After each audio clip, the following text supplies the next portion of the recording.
Hello, comic fans. Here's Earl Grey, and here are some books that are comic related but are art books as well. I mean, every comic book or comic graphic novel is an art book, in my opinion.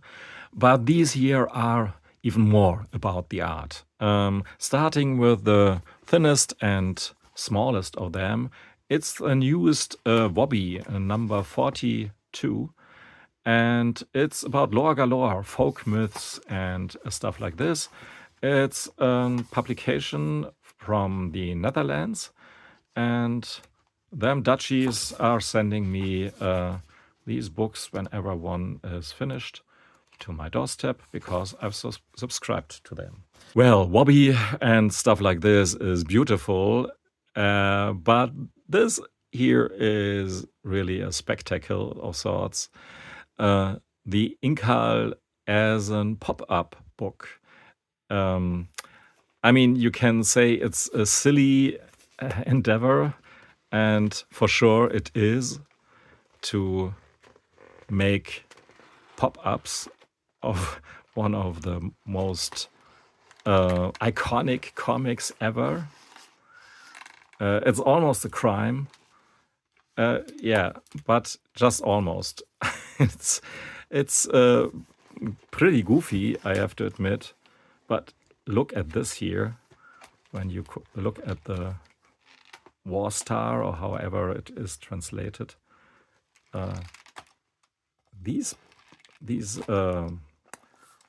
fold-outs, these pop-outs are pretty clever.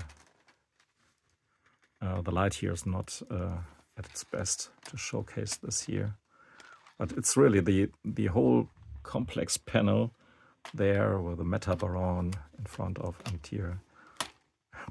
Maybe the most complex one here is this. Or yeah, a lot of other stuff to discover in this book here. I just couldn't miss this book here. It's a beautiful thing, and probably a good opportunity for you English-speaking folks to pick this one as well, even in French or in German, because you know the stories, the text, the words within this book here are really totally forgettable. That's not the reason why you want this book. So the only really comic here is this one, a new collection of old Caza stuff. Caza from Metal Hurlant. And in his surrealist face, he has very different styles, and you clearly can always see, okay, this is Caza.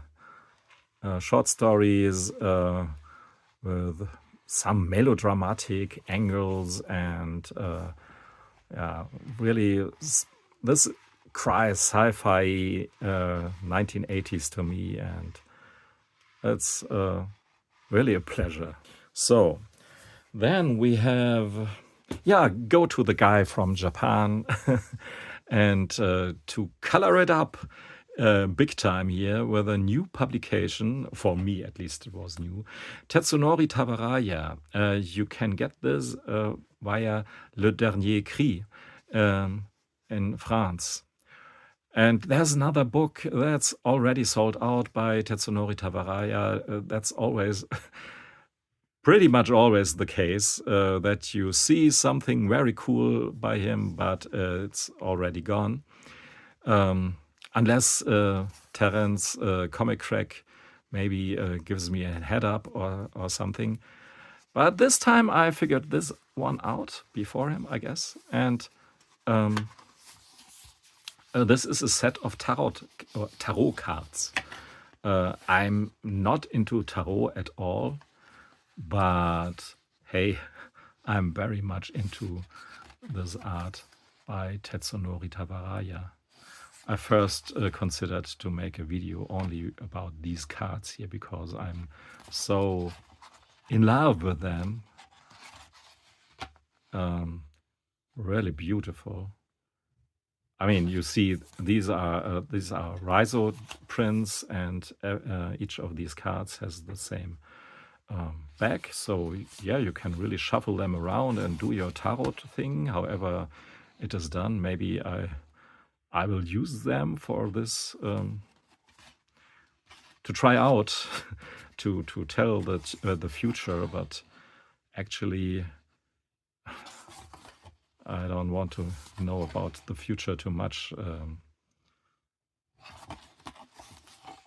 Don't want to rant about the future once more, but as long as we have dictators ruling the earth, it's absolutely bonkers. However, and we need some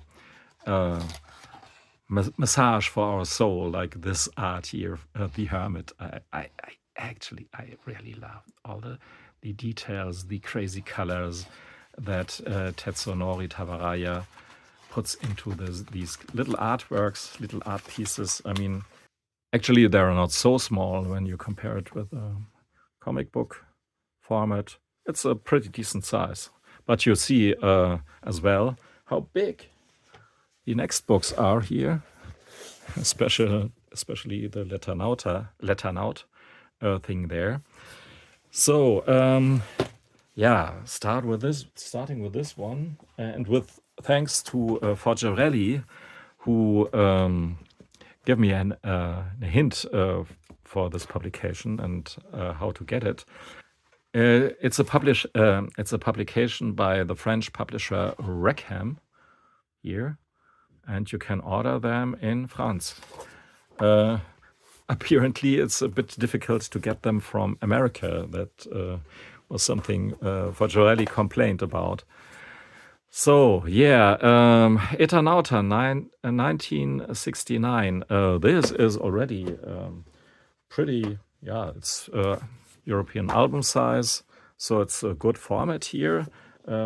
My German original. The comic drawn by Alberto Breccia. It's a newer version, an updated version of the old classic by Hector German Osterheld and Solano Lopez, who drew the stuff before. And here we have the version of Alberto Breccia, and you already see all the stuff that he uses to create his panels, collage, prints, structures, smears, whatever he could use. And now we have an artist edition, and that's what this book here actually is, an artist edition of the Eternaut. And it's in French, but hey, this should be no big deal to you, because it's the art that counts. Look at that stuff.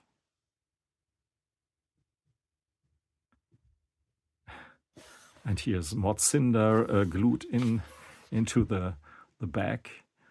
And here you can already see the stamp technique, one collage, drawings, whatever he could use to create interesting panels.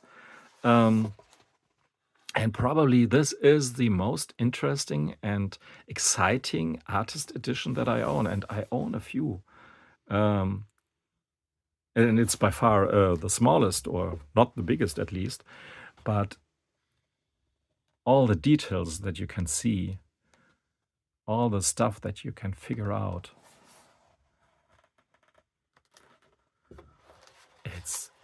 it's breathtaking. And true process stuff that you can discover for yourself without reading any texts about it or so, because it's there, right there on the page, and you see what the master has done.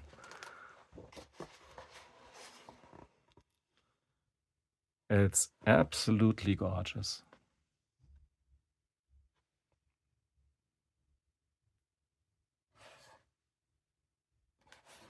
Very much in the same vein is Diabolique, Le Piège d'Edgar P. Jacobs.